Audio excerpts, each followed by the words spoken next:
উপদেষ্টাদের কয়েকজন একটি বিশেষ দলের প্রতি পক্ষপাত করছে বলে অভিযোগ করেছে জামাত ইসলাম। জুলাই সনদের ভিত্তিতে ফেব্রুয়ারিতে নির্বাচন সহ ৫ দফা দাবিতে রাজধানীতে আয়োজিত সমাবেশে অভিযোগ করেন জামাত নেতারা। পিআর পদ্ধতি নিয়ে নভেম্বরেই গণভোট চায় দলটি। এছাড়া জাতীয় পার্টি সহ ১৪ দলের সবকটি দলের রাজনৈতিক দল নিষিদ্ধের দাবিও জানানো হয়। রকুনুজ্জামানের রিপোর্ট। শুক্রবার বাদ জুম্মা বায়তুল মোকাররমের দক্ষিণ গেটে সমাবেশ করে বাংলাদেশ জামাত ইসলাম। জুলাই সনদ, পিআর পদ্ধতি, নির্বাচনের লেভেল প্লেইং ফিল্ড, নির্বাচনের আগেই বিচারের দৃশ্যমান অগ্রগতি এবং জাতীয় পার্টি সহ ১৪ দলের রাজনীতি নিষিদ্ধের ৫ দফা দাবিতে জামাতের অনড় অবস্থান তুলে ধরেন দলটির নেতারা।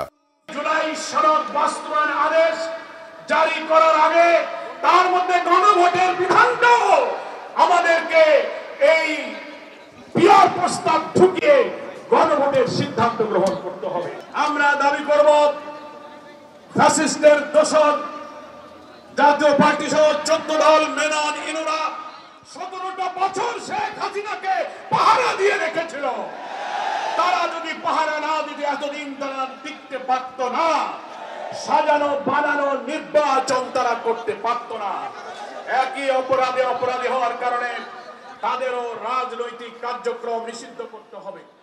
দলের সেক্রেটারি জেনারেল মিয়া গোলাম পরওয়ার বিএনপির প্রতি ইঙ্গিত করে বলেন, বেশ কয়েকজন উপদেষ্টা তাদের প্রতি পক্ষপাতিত্ব করছে। বলেন, প্রশাসন সহ বিভিন্ন ক্ষেত্রে বিএনপির সমর্থকদের পদায়ন করে নির্বাচনের লেভেল প্লেইং ফিল্ড তৈরিতে ব্যাঘাত ঘটানোর চেষ্টা করা হচ্ছে। আমাদের অন্তর্বর্তীকালীন সরকার উপদেষ্টাদের মধ্য থেকে অনেকের ভূমিকা এখনো জাতির সামনে প্রশ্নবিদ্ধ।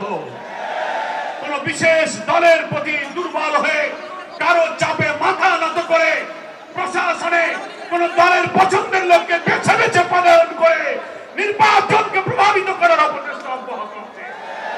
এগুলো বন্ধ করে নির্বাচনের মাঠকে সমান সমতল করতে হবে। সমাবেশ শেষে মিছিল বের করে জামাতে ইসলাম। বায়তুল মোকাররম মসজিদের দক্ষিণ গেট থেকে শুরু হয়ে জিপিও 0 পয়েন্ট হয়ে কাকরাইলে গিয়ে শেষ হয় মিছিলটি। রকুনুজ্জামান, বাংলা ভিশন, ঢাকা।